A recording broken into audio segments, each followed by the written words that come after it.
Chapter 14 Master of Rice. Lord Akiyama had gathered together more than 2,000 warriors, and now his army awaited only the order from Kofuchu from Lord Takeda Shingen. Iida Castle was filled with people so that you could hardly make your way through the rooms and corridors for sleeping samurai. It was late one evening. I was told to report to my master. I hastened to obey, for I expected to learn what my duties would be once the army had been ordered to move. As soon as I entered the room, I suspected what was about to happen, for seated next to Lord Akiyama was an elderly samurai named Wada Kansuke. He was the commander of the Konidatai, the baggage train, the horde of luckless peasants who guided pack horses laden with rice, millet, and spare weapons, and who carried heavy loads like patient beasts of burdens themselves. A week earlier, I had served as his messenger when stores of rice and grain had been assembled. Wada Kansuke had a reputation for being a hard master and difficult to please, but I found him not particularly so, and we had worked well together, a fact that now I knelt in front of my lord and head bowed in submission. I feared he had sealed my fate. For every samurai in helmet and armor, there must be another man more humbly dressed. He leads a horse instead of riding it. Both he and the beast carry burdens. He is as necessary as the proud warrior, though he probably doesn't know it.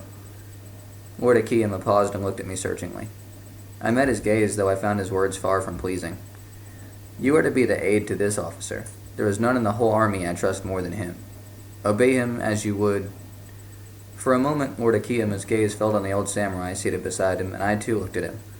The skin of his face resembled leather that had been creased and worn, and his eyes were mere slits. I had been told that his body was covered with scars, each marking some heroic deed. Obey him as you would a father. A tiny, barely perceptible smile played on Lord Akiyama's face as he spoke the last word. It could have been worse, Yoshitoki laughed as I told him of my new position. You could have been put in charge of the Shinshu and made to dig with a shovel. Yoshitoki was referring to the engineering troops who were used in building camps when a castle was sieged. Why won't he let me fight? I asked truculently. Possibly because he wishes that pretty head of yours to stay on your neck, Yoshitoki grinned. Although not dressed in armor, he carried his helmet with him. I would be pleased if someone in the world cared if I kept mine. I do, I said, and I meant it. Thank you, Yoshitoki smiled, but his expression suddenly grew serious. You know, you will be a man of some importance, if you care to quarrel with someone who can untie the rice sacks. I will be one among thousands, whereas you... Yoshitoki paused and held out his helmet to me. Take this and I'll trade with you. I laughed, for I knew it was impossible. Do you think they'll let me have a horse? I asked naively. Well, you won't be asked to walk. Yoshitoki shook his head. It is a position of great trust. There are more than a few coppers to be made if should you prove dishonest.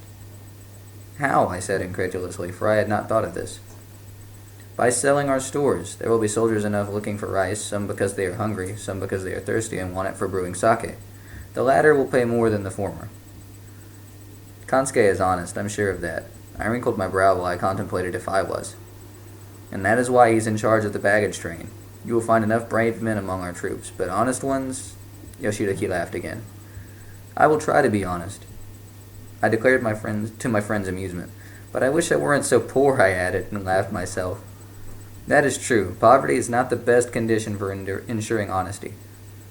But if I were you, I would be careful to accept gifts from no one. Not even from Lord Akiyama? I asked. Oh, from him it's safe enough, and should Takeda Shingen himself give you something, you may accept that as well. Yoshitoki put a hand on my shoulder. In all seriousness, Harutomo, do not accept anything from anyone else. I nodded. I was pleased by the seriousness of my friend's voice. I was no longer a boy. I was Murakami Harutomo, aide to the officer in charge of the baggage train of Lord Akiyama's army. Any news from Kofuchu yet? Yoshitoki looked around him despairingly. The town of Iida was overflowing with soldiers. If we do not get orders to move soon, we will have trouble breaking out among some of the troops. There was a fight last night between some archers and a group of foot soldiers. What it was about I don't know, but I suspect it was caused by boredom. Some high-ranking lord came last night. The sheath of his sword was inlaid with gold. I hesitated to say more. His horse was panting with sweat, and he had just come from Kofuchu.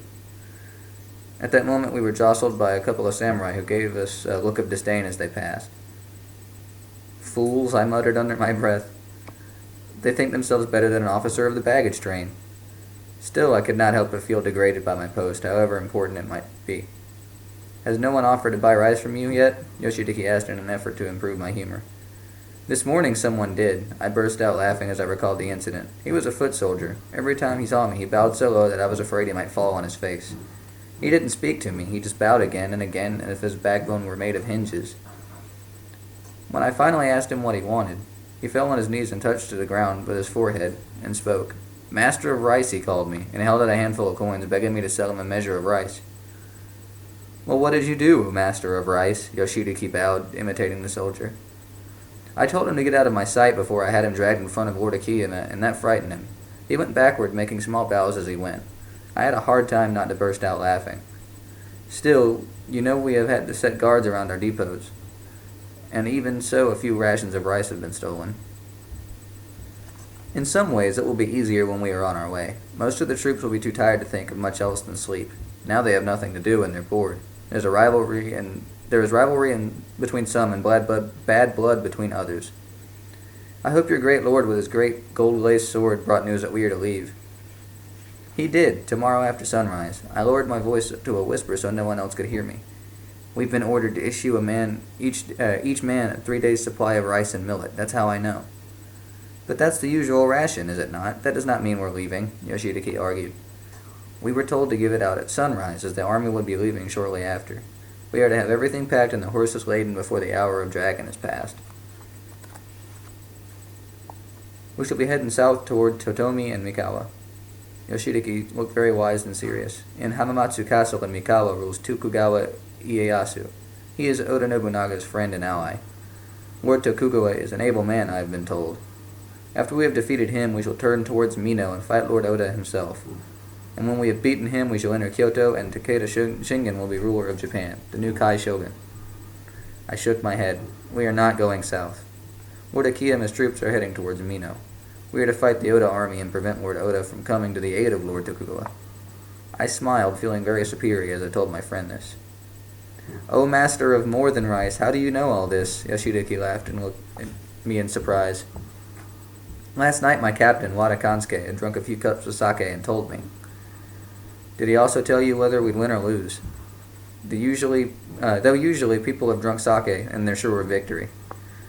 Oh, we shall win, I replied, for at least I felt in the moment sure that we would. Having split them up like that, we shall certainly defeat them. And who are we? Yoshitoki laughed sarcastically. Takeda Shingen may win. His army is great and powerful, and he is an able general, but whether we shall win, that's a matter of which I'm not so sure. What do you mean? I asked, bewildered. In all great victories, some soldiers of the victorious of the army are also slain. The corpses of the battlefield do not all belong to one side. Yes, I mumbled in agreement, although I was not understanding what he meant. The soldiers belonging to the victorious side, whose blood is oozed into the ground and whose hearts have ceased beating, have they partaken in the triumph as well as those who are unscarred and busy drinking cups of sake? I rather think they belong instead to the defeated.